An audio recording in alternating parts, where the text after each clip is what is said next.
This one is 22 minutes. Unseen YouTube channel. It's got 13 million views in 2 years.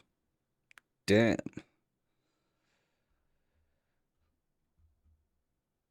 The title says 9-year-old uses true crime skills from favorite TV show to manipulate capture. The Jeanette Tamayo case. It must be a big case, yo. A 9-year-old. That's, yo, you gotta be smart. If I got abducted as a 9-year-old, where are we going? What's for food? That's what'll be on my head. But anyway, let's get straight into this. This is Little Caesars Pizza. How can I help you? On July 8, 2003, a Little Caesars cashier in San Jose, California, received the most unusual call. A little girl with a whimpering voice, holding back her tears as she spelled every letter of her address, one by one. I'm sorry? Who is this? Little did they know she had been kidnapped and her abductor was forcing her to call them. After multiple days of captivity, this had been her only contact with the outside world. He went downstairs, came back upstairs with the pizza and was standing. I think I've heard of this case, you know. This case was so big that even I think the UK got a glimpse of what was going on. That's kind of mad, you know.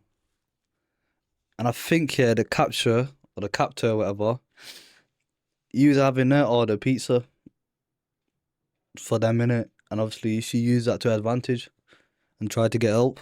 Standing with the pizza box and was staring at me, and he handed me a flyer. And on the flyer was a picture of me, and it said missing. Turned to me, he was like, I have to get rid of you tonight. Kidnapped, assaulted, and held in bounds, 9-year-old Jeanette Tamayo was long gone when the police finally arrived at the scene. A young girl was... Wait, 1 second, 1 second.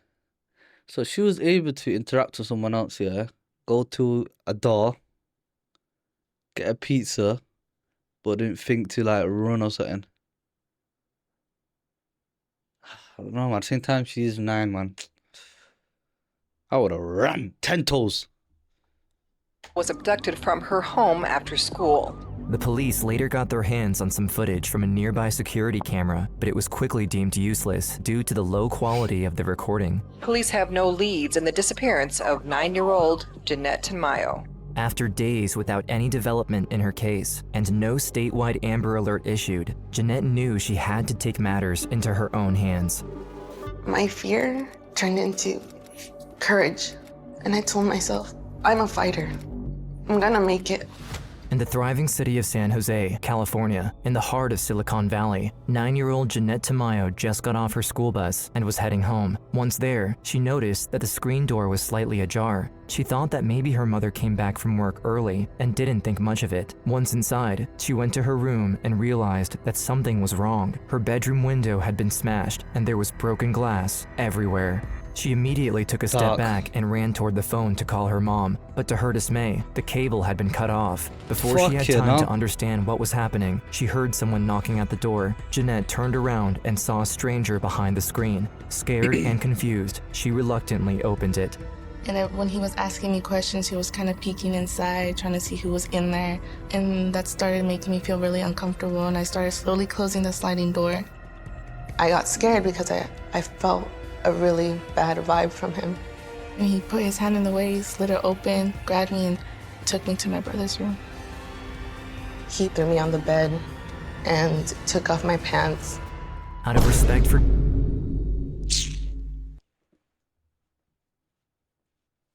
Oh my God, man. I hate when I hear shit like that, man. Wallahi, a little scumbag, man. Jeanette, we won't cover the assault, as it is extremely graphic. After he was done, her attacker handcuffed her and tied her legs together. He then carried her to his car parked in the garage. There, the man tried to open the door, but couldn't lift it more than a few inches before he saw another vehicle stopping right in front of the garage. From the back seat, Jeanette recognized her mother's car. My brother crawled under the garage. When it opened a few inches, the first thing I told him was to run.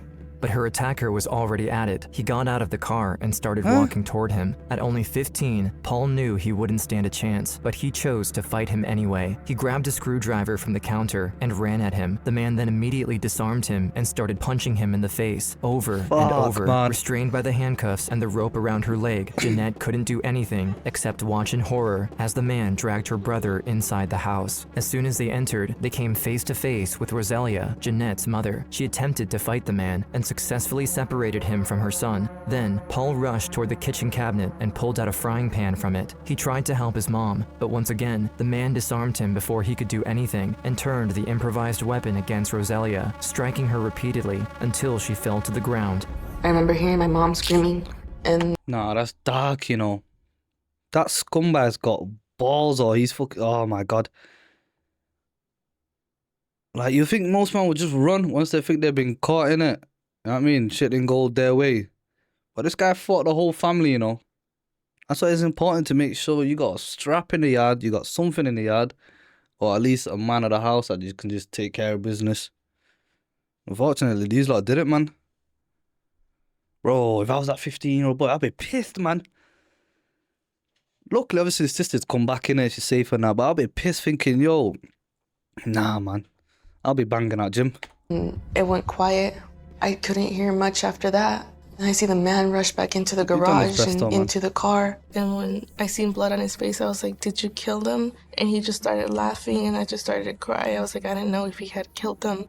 I didn't know, like, if they were there anymore, if he had killed them. And I was just thinking with the blood on his face. Imagine being able Dark. to build an app with your name on it, Dark, just bro. by thinking about it. Meet Base 44, a complete AI creation. That they were gone. My family was gone. Driving like a madman, Jeanette's kidnapper cut through some of her neighbor's bushes. Fighting through her restraints, she managed to turn around and take one last look at her house before they turned the corner. She felt an overwhelming feeling of relief when she made eye contact with Rosalia, running amok behind the car. Her face was heavily wounded and covered in blood, but at least she was alive. Not far behind, her brother Paul was painfully limping towards some bystanders, waving his arm in the air and screaming for help. As soon as the car passed the corner, Jeanette started to scream at the other drivers passing by, slamming her shoulder against the window in an attempt to catch their attention. But her undertaking didn't go unnoticed, as her attacker immediately grabbed the screwdriver from earlier and violently attacked her. After being hit twice, she moved out of his reach. I just This remember sliding motherfucker down, got laying away there with and so many looking shit, up man. at the ceiling of the car and just thinking to myself, I'm not gonna make it. I'm gonna die. Back at the house, You after the didn't. police You arrived, soldiered it Rosalia out. was refusing to get into the ambulance. She was trying to explain everything that happened to the detective and the other officers, but her condition kept getting worse by the minute, and her panic state didn't do much to help. So after they secured Paul, they had to force her onto a stretcher against her will. They were both sent to the nearest hospital. To a mother, I don't care what happened to you, you thinking and your kids, but Yeah, I don't man, can do facts. anything. I don't can do anything. I can Yeah, protect man. my kids. Sad that, man. Like, With their only witnesses you know you're hurt yourself and you most likely need to get, like, basically checked out, whatever, but with something like your own kid in your mind and you know that they're not safe, all that's out the window, man. You're gonna try to do your best, but obviously police officers, they want you to leave them to do the job, innit, and then they look after you, but you can't accept that, man. It's hard, man. gone, the police had barely Pray any that no one information ever has to work go through with. this, man. From the get-go, they I knew mean- that Jeanette had been kidnapped and that someone broke into the house, cut the phone cords, and attacked them before leaving with her. But other than that, all they had was the crime scene. One of the first things that I did notice in the garage was a lot of blood. I knew at that point this was a very violent crime. You start thinking, are we gonna bring her home alive? Heather Randall, the detective assigned to the case, initially thought that maybe some of the blood around the kitchen and the garage belonged to Jeanette. As her forensic team were grabbing samples and examining the scene, she also called in handlers and bloodhounds to get the search started as soon as possible. But sadly, this didn't lead them very far, since neither Jeanette nor her attacker were injured during the initial attack. As this was happening, she also noticed a security camera in the driveway of one of the neighbors. By reviewing the footage it captured in the last hour, they were able to establish establish a rough timeline of the events. 30 minutes before Jeanette arrived, her attacker smashed her bedroom window and burglarized the house. He then went back to his car and waited for Jeanette to arrive. Afterward, he followed her and knocked at the door. Like, did he just randomly pick a house? Or was this guy like scouting and watching him and trying to look for who's the weakest house? That's weird that, you know, for him to just go past, like, look, he pulls up here. Back to his car. There's bare kids playing already. You know what I mean? He don't want to go for any of them. He went for the one where he thinks, yo, he can get away with it. This guy's been watching him, man. So I need to look at your surroundings, you know. Anytime you go in your house, leave it. Just look at your surroundings, man. And waited for Jeanette to arrive. Afterward, he followed her and knocked at the door. He then assaulted her in the bedroom for almost 30 minutes, at which point they headed to the garage. Meanwhile, Paul and Rosalia made it to the house. In the last bit of the recording, we can clearly hear Rosalia and Paul screaming for help.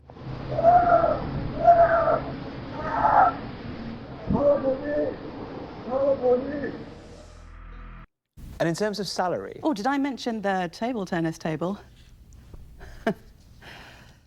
Medical weight loss is not cheating. It's actually the smartest way to lose Allow weight. it, man. For Why do I keep decades, getting we've these been ads, told man? that losing weight is all about willpower. But here's the truth. Obesity... YouTube But sending me Randall shots. was mainly interested in one particular moment. Here, when the attacker's car was right in front of the camera. In California, it is mandatory to have either a name, a license plate number, or a phone number tied Can't to see the shit with perpetrator that. to What the issue a fuck? statewide Amber Alert. So It's heartbreaking. You have the evidence right there. It's so close, and yet you need just a little bit clearer video. So before she was able to fall back on Paul and Rosalia, she alerted the media, hoping that, even without an Amber Alert, maybe the population would mobilize themselves anyway and spread the word about her disappearance. Together with her department, they got service helicopters in the air with loudspeakers, calling out her name, and gave press conference after press conference, just to make sure Jeanette's name was on everyone's mind in San Jose. It puts 1,000 more sets of eyes out on the street. Make But we it knew too it was hot to extremely handle. important to Facts. push the information out to the public,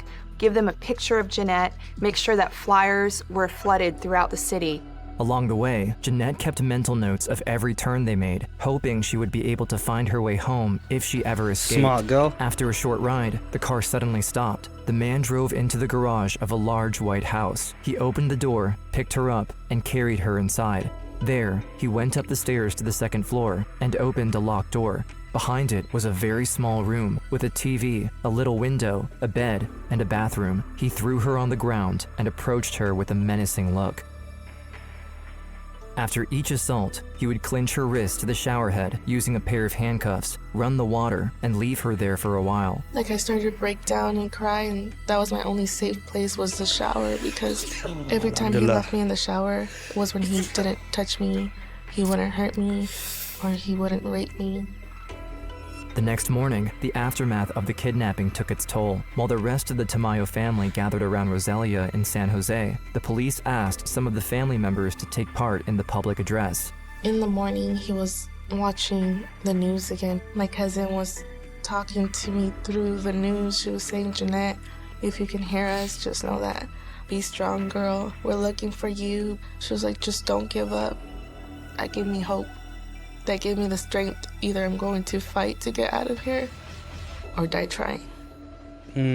During her second day of captivity, Jeanette started to plan out what would be her best course of action against her abductor. Because my life was at risk, I said to myself, I have to have a conversation with him so he gains my trust. So she tried to ask him the most casual question she could think of. So I remember asking him, where are you from? Her attacker turned around with a dubious look on his face. He stood up, looked at her straight in the eyes, and for the first time since he kidnapped her, smiled. An intense Sick feeling bastard. of disgust filled her chest. At Sick that moment, bastard. she wished she could have spit at his face, stab him in the back with his screwdriver, or any other acts of retaliation one could think of. But instead, she listened to her instinct. She smiled back, trying to look as innocent as possible. She then asked him if she could get a glass of water. He handcuffed her and for the first time, left her alone in the room while he went down the stairs to go and get it. Now by herself, she started to nervously tinker with the handcuffs since she had noticed If I ever got kidnapped, bro, because I was so annoying back then, that nigga would return me back to my parents in 30 minutes. It would be like, fuck this kid. Fuck this kid. that the lock didn't require any key. It was mechanical. I remember feeling with my fingers a little button and like a latch. I realized that if I moved the latch one way and pressed that button, the handcuffs would release. Now freed, she knew she only had a minute to think of something useful, something that could either save her or maybe help the police find the culprit if she ended up getting murdered. My brother and I would always watch CSI, Law and Order, and the detectives on the shows would always look for clues.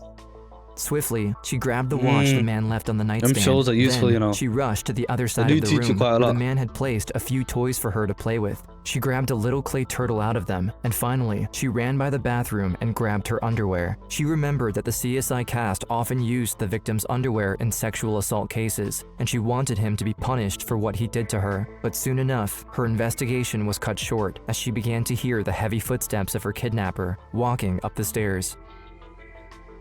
I jumped back on the bed, put the handcuffs on, and once he walked through the door, he just looked at me, and in my mind I was hoping, please don't touch me, because I had things on me that I was afraid that he might find.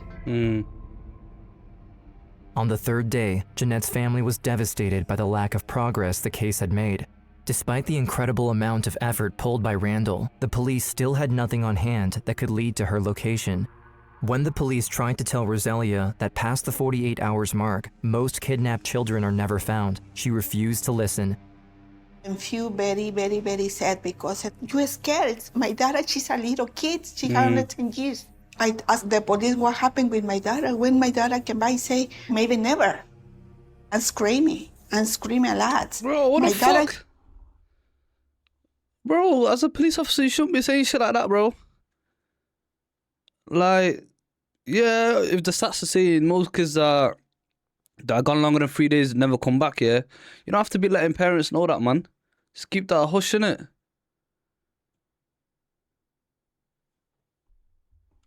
I don't see for 3 days. I don't feel comfortable because I don't protect her. I don't protect her. I don't feel good. Sounds like Ojo time. Feel the fun with bingo games from just 1p and no minimum withdrawals. You know what, yeah? Alpro with calcium, vitamins, and Let me get rid of that, man. Just bare fucking adverts and people, man. Like, allow it, bro.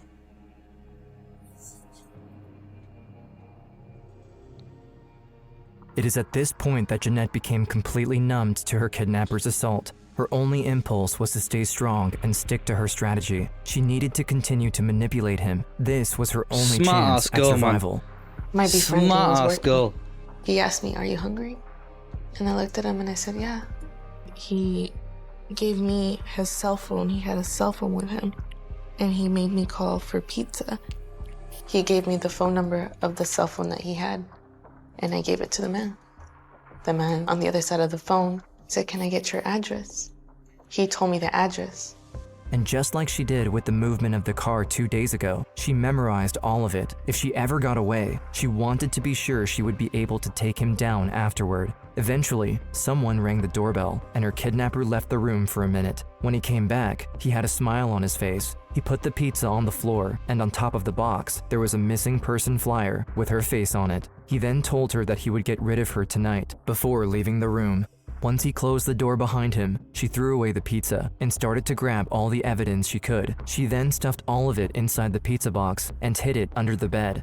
When he came back, he grabbed a pillow and started smothering her with it. Gasping for air, she tried to push her face against the side, but the man was too strong. As the lack of oxygen started to take its toll, she felt an immense rush of adrenaline running through her body, and in one final push, successfully slid her face to the side, enough so that she was able to take one last breath. As soon as 5 seconds later, after I got some air, he pulled the pillow off and he asked me, "Do you want to take a shower?" When she came out of the shower, she quickly dressed up and made sure the pieces of evidence she what's gathered this guy earlier doing? were still in her pockets. Like, what sort of kidnapper is this, bro? Is he trying to give her 5-star treatment? Like, what you on, bro? Just take her back to her parents, man. Do you want me to feed you? Do you want me to shower you? Fuck out of here, you weirdo. She then heard someone knocking loudly at the door downstairs. She wanted to scream, but her kidnapper immediately jumped on her and put his hands over her mouth. Afraid that he would try to kill her again, she calmed down and waited for the person at the door to leave. We were sitting in the room for a while, and afterwards, when he heard that it was all quiet, that's when he took me downstairs into the garage. It was all dark. He then forced her into his car, put her back in handcuffs, and started driving. The ride was long, and Jeanette couldn't stop crying and screaming. Midway through it, she took a second to calm herself down in an attempt to make some sense of what had happened to her so far. I remember just crying to myself and just saying, I did the best I could. I was just preparing myself for my own death. But even then, she hadn't fully given up yet. Along the way, she once again did her best to remember every turn they took, but they rode for over 30 minutes, making it far more difficult than the first time. After a while, the car approached the neon-lit parking lot of a liquor store, not far from the highway. The car had stopped, and as soon as he stopped the car, he grabbed me by my hair, and I looked around, and I was like, where are we? And he was like, I'm letting you go. And when he grabbed me by the back of my head, by my hair, he pulled me towards him. He was like, if you ever tell anybody what I did or who I am or anything about me, I will come back for you and I will kill your family and I will kill you too. As her kidnapper left, she ran toward the liquor store. She couldn't believe she succeeded. She somehow gained his trust. These thoughts and emotions flooded her mind, and before she knew it, she was face to face with the cashier. I was just all kinds of emotions in one, and I remember the gentleman that was behind the counter looking at me and asking me, are you okay? And then he said, you're the little girl from TV. The man behind the counter didn't hesitate. He handed her the phone, and when he realized she was distraught, picked it back up and called 911 himself. We have got to the point where literally anybody can build a fully working app without knowing how to code. This is Base 44. Tell me to use the phone. Actually, okay, here's the phone. You should start dialing the phone. You fucking idiot. Why are you making a 9-year-old do it? You should do it. What she an was idiot. panicking, scared. She don't know how to dial the number. Once the San Jose fucking police 9, bro. got word that What'd you Jeanette had been expect? located What in an East idiot. Palo Alto, they immediately reached her. Detective Randall was overjoyed to finally see the little girl with her own eyes. But in the back of her mind, she knew they needed to act quickly if they ever wanted to get their hands on the culprit. I walked up to her and I said, hello, Jeanette. My name's Heather, and I'm here to help you. And before I really said anything else, she let me know that she had some evidence in her pocket. She proceeded to pull the toys, her underwear, the kidnapper's watch, and other items out of her pockets. Shocked to see how clever the little girl was, Randall asked her if she had anything else that could help them catch him. Jeanette asked for a sheet of paper and drew the house, bits of the address, his exact phone number, and every other piece of information she could remember from her time with the kidnapper. Noticing how knowledgeable she was, Randall asked her a decisive question. I asked her, do you think you can find his house? And she said, I think I can. And she said that she could direct us by saying right or left, right or left. While the police were heading back to San Jose to look for the man's house, another officer started to call every pizza place in the area to see if they could match the phone number to a complete address. But before they knew it, they were already closing in on the place as Jeanette shuddered with excitement in the back of the patrol car. I felt brave. I think that's why I stood up in the back of the car and started yelling and saying, that's it. A few minutes later, Randall received a done. confirmation from the pizza place that this was, in fact, the right address, so she ordered a tactical team and a K-9 squad to raid the home. Our SWAT team then put a plan in place to go and take him into custody. They had a layout of the home from Jeanette, and they went in and were able to determine that he was hiding up in the attic. The suspect, David Montiel Cruz, attempted to evade arrest and threatened the officers inside the house, so they unleashed the dogs at him. He suffered multiple injuries on his arms and was escorted outside of the house. Inside, Heather also found the evidence-filled pizza box under the bed. Police say they know little about the background of the suspect. He was arrested at this house early yesterday morning. The district attorney's office filed 9 felony charges against Alvarez, including sexual assault, burglary, forcible lewd acts, Little scumbag. You little scumbag. rape, battery, and a special circumstance. After the arrest, Rosalia was called, but emergency services needed to get Jeanette into the ER as soon as possible. After all, she'd been stabbed, and the wounds had yet to be treated, so Rosalia and Paul... What? What?